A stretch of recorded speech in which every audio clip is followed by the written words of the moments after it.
around this number is this much. Okay. If you this is the meridian, then second next to that you need to calculate the mixed flow velocity. Now remember, in the first slide I showed you the radial flow impeller. It was something like this. So you have the shaft, and then you have what you have the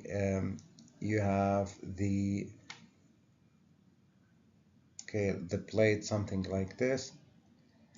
Okay, and so basically you have some beta between, this is the diameter of the shaft, and then diameter of the hub, diameter of the tip, and things like that. Please go to the previous slide and visit the figure where I showed the radial flow impeller. So the meridional component represent the mixed flow velocity this way, okay, this way, and this usually should be greater than, to avoid flow separation, to avoid flow separation should be greater than V meridional. This is V meridional at the inlet. This is the mixed flow velocity at the inlet, or in other words at the leading edge, okay. And this velocity Vm1 should be greater than the absolute flow velocity at the eye of the envelope.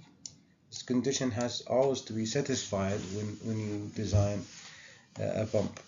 So it should be greater than the meridional component of the flow velocity at the leading edge by this much, from 1.05 to 1.20. So if you chose like for example 1.1, if you chose the meridional component of the flow velocity to be greater than the absolute eye velocity by, for example, 10%, then what does this mean? This means that the meridional flow velocity is equal to 1.1 times VE.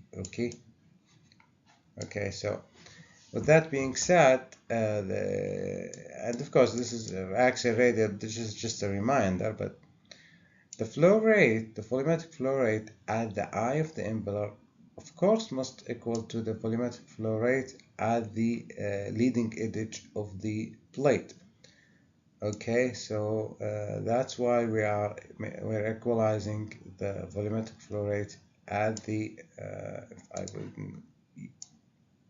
blue here. So this is the volumetric flow rate at the eye of the impeller, and this is the volumetric flow rate at the leading edge. Okay. The incident angle between plate and relative flow is usually set between 2 degrees to 3 degrees to avoid negative flow. So I, or the difference between the plate angle and the flow angle, relative flow angle at the leading edge, should be greater than 2 but less than 3. The flow area, like for example this area, the flow area, inlet configuration area, should be this is the diameter, or this is the radius at the center, okay, times the width. The width is what? B1 times the contraction factor due to plate thickness. This contraction factor is usually taken between 0.8 to 0.9, or 90% of the area is available for the flow, but 10% is missing due to plate thickness. Okay, so Z sub B represent the number of plate, and actually these are selected values. That being said, let's move to the outlet configuration. Now we have talked about how to first we have said that based on the required flow rate, head, and rotating speed, you calculate the dimension specific speed. From there you get the impeller. You should select an impeller type based on the flow rate and the based on the required flow rate and the calculated specific speed. And then we have talked about how to calculate the diameter of the shaft that you need for your pump, and then we have talked about how to calculate the diameter of the hub if the flow is entering the blade, the leading edge at a mixed direction between radial and between axial. So mixed direction is always this way. And then right now we will talk about outlet configuration. In other words, how to calculate, or based on what you calculate, the outlet dimension of the bulb. Because remember, this is a mirror, right? So either you say D2 or R2, doesn't matter, all the same. So D2 or R2 here can be calculated from the corridor diagram. What this diagram really say? It says that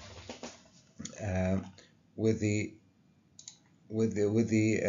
certain non-dimensional specific speed, you can find the non-dimensional specific diameter.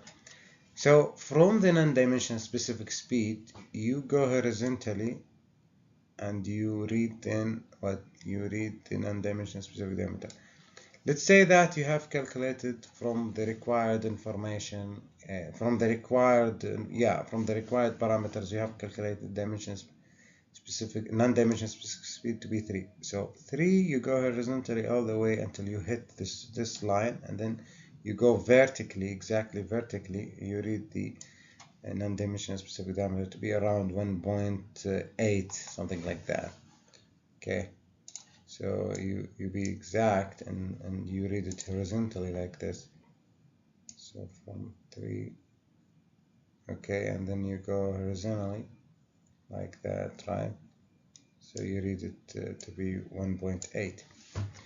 So the ampular outlet dimensions are mainly determined by the required discharge head at the design point. The diameter D2 can be determined from the corridor diagram. So basically, from the non-dimensional specific speed, you get the non-dimensional specific diameter, and from there you calculate what? D2. Once you calculate D2, you can easily find the rotor speed at this point, okay? So this is the rotor speed at this point is equal to omega, the angular speed of the impeller here, times d2 over 2. So once you know, once you have known u2, the rotor speed at the exit, you can easily get a2 from the ideal Euler equation, which states that the actual head is the hydraulic efficiency times the slip factor times the ideal head. So from this equation you easily find A2. You have A2, okay, you have the flow area at the exit here, and you have what? And you have D2. Of course, from this you can calculate the blade thickness. The blade width here. So the blade width, remember, 2 by R2 beta 2 B2 equal to area 2. This is the flow area at the exit of the impeller. Okay, so you get A2, you knew R2, and then all left is to find what? B2. But remember, in order to get A, you need to follow some procedures. First, you need to calculate the hydraulic efficiency, because remember, I told you that the actual head based on Euler equation is equal to hydraulic efficiency, slip factor, mu sub s times what? Times u2 minus what? So you go to the area equation, u2 minus q over a2 tan beta plate 2, which is basically this one here. Okay, so the hydraulic, in order to compute A2, you need to know what? In order to compute A2, this one, you need to know the flow rate for sure. You need to know the beta plate, the plate angle at the exit of the rotor, and you need to know the rotor speed at the exit. You need to know the slip factor. You need to know the hydraulic efficiency, and of course, the actual head, okay, or the given head. Now, the hydraulic efficiency, fortunately, can be calculated from this empirical formula. You know the Q, and that's it. You can calculate hydraulic efficiency. And you know that the overall efficiency, which were found from, I believe, figure 4.2, please review that and double check it. So with the specific speed and the flow rate, you can determine the overall efficiency. And you know, we all know that the overall efficiency is the product of three different efficiencies, which is the hydraulic, volumetric, and mechanical. And then number two, you calculate the slip factor. Okay, and then the number of blades from this formula, and you need to check one very important parameter here, which is called the diffusion factor. So diffusion factor is very, very important here. You need to check it. Then, like for example, if you find, like I know that you can calculate the slip factor, and from the slip factor and the hydraulic efficiency, you get what? You get the area, right? You get the exit area of the impeller, which is A sub 2. But then from this information, you have to have you can what? You can, like I mean, other words, you know D1, you know D2, right? So the dividing them by one another, it can get you the diffusion factor. Now you substitute it here, you will get some number for the number of plates, right? You will get some number.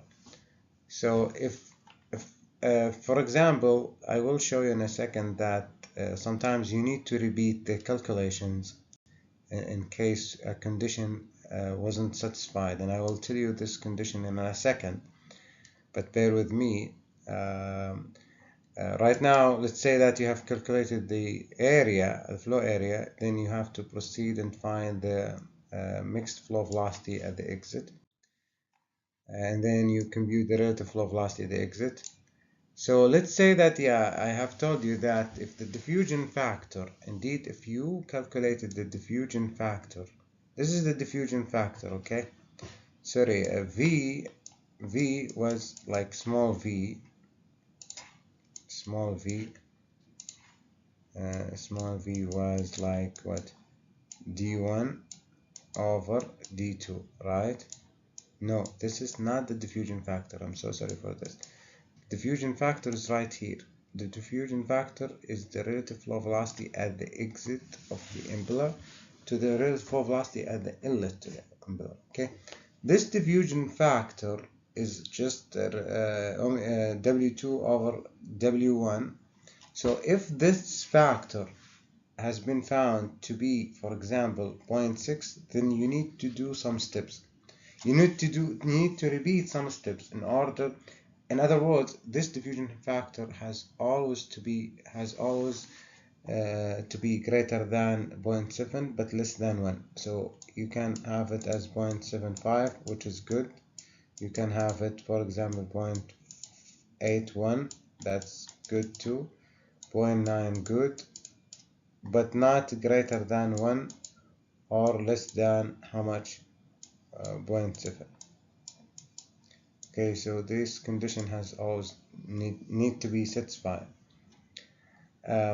Because if it's greater than 1 or less than 0.7, there will be problem in the flow itself. There might be some boundary layer separation or whatever. So if this happens, then a new outlet diameter needs to be assumed or should be selected, and a new calculation repeated. Okay.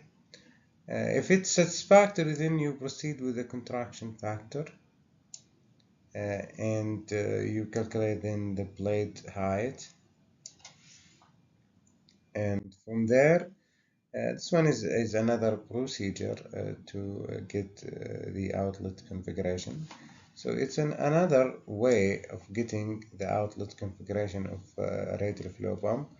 But in this lesson, I'm interested in the procedure I have just explained for the outlet dimension. Now, let's talk about the blade profile. Let's say that you have selected your impeller type, you have sized your inlet, to the bump, you have sized your outlet out of the bump, and comes the plate profile. If you were to recall, this is the root. This is the impeller, right? This is the impeller. One plate starts the beginning of the plate starts from this point, right? All the way forward to this point, right? So this is the end of the plate. So we call this a mean. We call this mean line. So the mean line of the plate has been pulled where? Here. Just to show you some calculations. So this line, or in other words, we'll come to the angle of the plate, but this main line changes like in magnitude. For example, this is what the R here. In other words, the plate length, this small length represents how much? R times d theta. So d theta is the angle change from one spot to another. For example, this is one spot on the plate profile. This is another spot, right? So the change in the length between these two spots is what? Nothing but R times d theta. Okay. So R d theta represent the length of the mean line, whereas theta represents the change, the change from this point to this point, right? And that's actually this. We can say that, for example, we can say that tan the theta is equal to how much? Or I'm sorry, tan beta plate here, it's written here. There is no need to write it. Tan beta plate is dr over rd theta. So dr, where is dr? So dr is here. Okay, so dr is here, and then d theta is where? So basically d theta is this small angle. So the tan of beta plate represent المقابل على المجاور. So المقابل here is dr, and المجاور is what? The plate mean line, which is r times d theta. Okay, now we have known this. This is very important. So the basic is this equation, where we have gotten it from here. Okay, and from this equation you can find the formula, right, for d theta. So d theta is equal to how much? dr over tan beta plate times r. Okay, so you multiply it by 180 over pi just for a unit conversion. Now you integrate this. You integrate the theta with respect to what? With respect to, of course, to delta r. So you are integrating from r1 to r2, or from r1 to r whatever. So if you are integrating from r1 to r, it means you are here or here or here. So you are integrating, and the main purpose of integration is to get a relationship for theta, like how the theta changes with the plate mean line. Like, for example, how the beta plate is changing with the plate radius. Okay, this will give you information. This formula will give you information how the plate angle changes with the radius.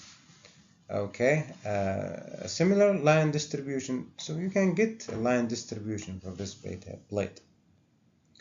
The length itself, the length of the plate, can be found by what is the length of this plate? For example, the length of this plate, r d theta square.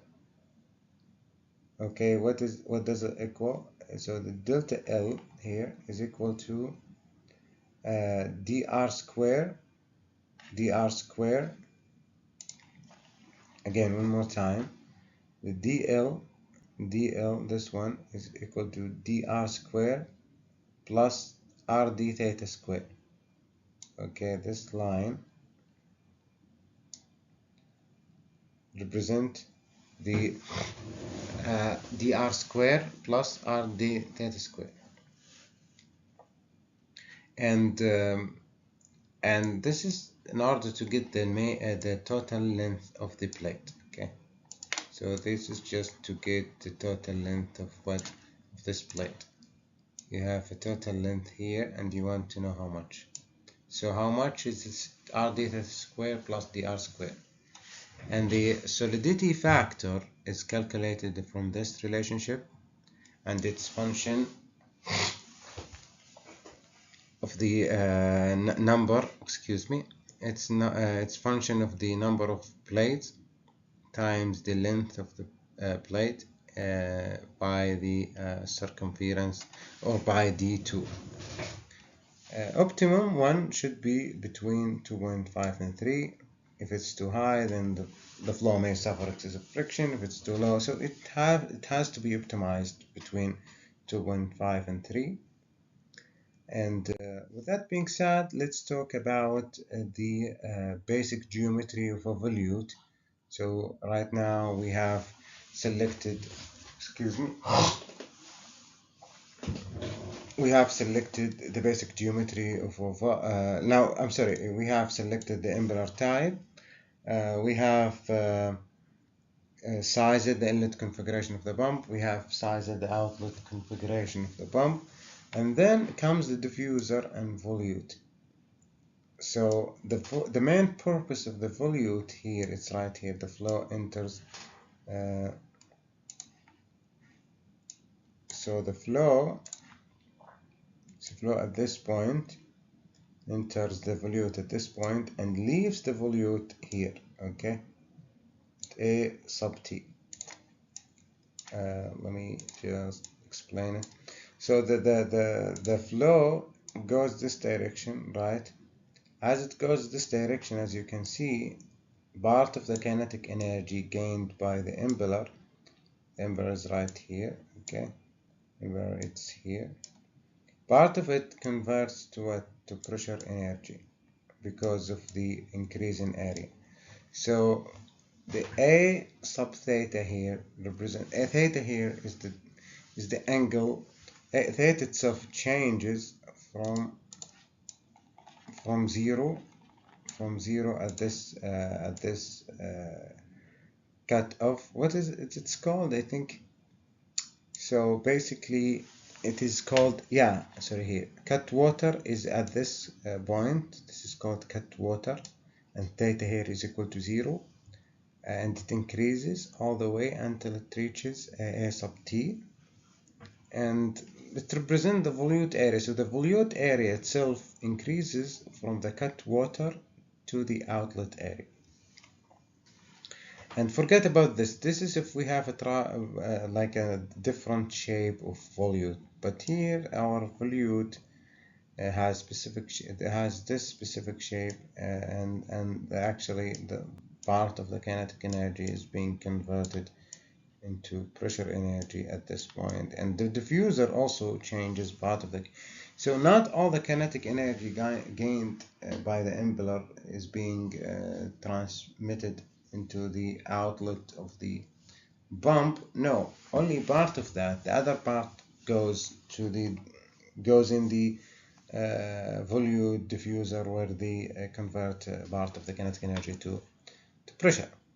So the assuming if we have constant angular momentum of flow, then the radius of the I radius of the impeller times the velocity, absolute flow velocity at the I, should equal to what? The angular momentum times C. L here represent the angular momentum, and C represent what?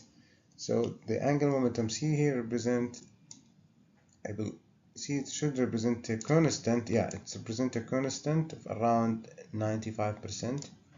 To account just for frictional losses, and things like that. So basically we have the volute area for circular volute, like the case here. For circular with the volute profile at each section can be calculated with this formula. Okay, and then RC is this radius, is what here it is actually the centroid radius of the volute cross-sectional area. So RC is always the centroid radius of the volute cross-sectional area, and theta is measured in radians. So we can solve this, and we will take an example, a real example, in the next few slides on how to work a problem like this. Okay, so with that being said, I want you to know that as the fluid exits as the fluid, basically the fluid flow velocity at the volute outlet, just at the outlet of the volute, we have the flow velocity equal V3 here. So we have V3 here equal to K3 times 2GH. This constant can be determined. This constant can be determined from this figure.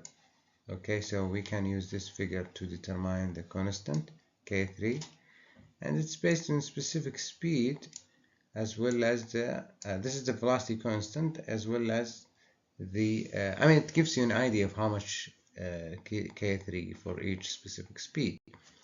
Okay.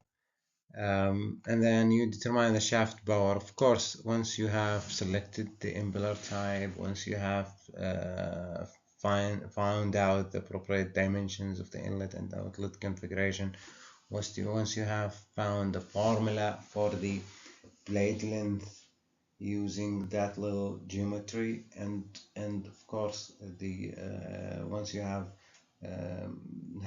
done some calculations for the volute and diffuser, comes the shaft power. So the shaft power is from this figure, and can be determined from this figure, and it's affected by actually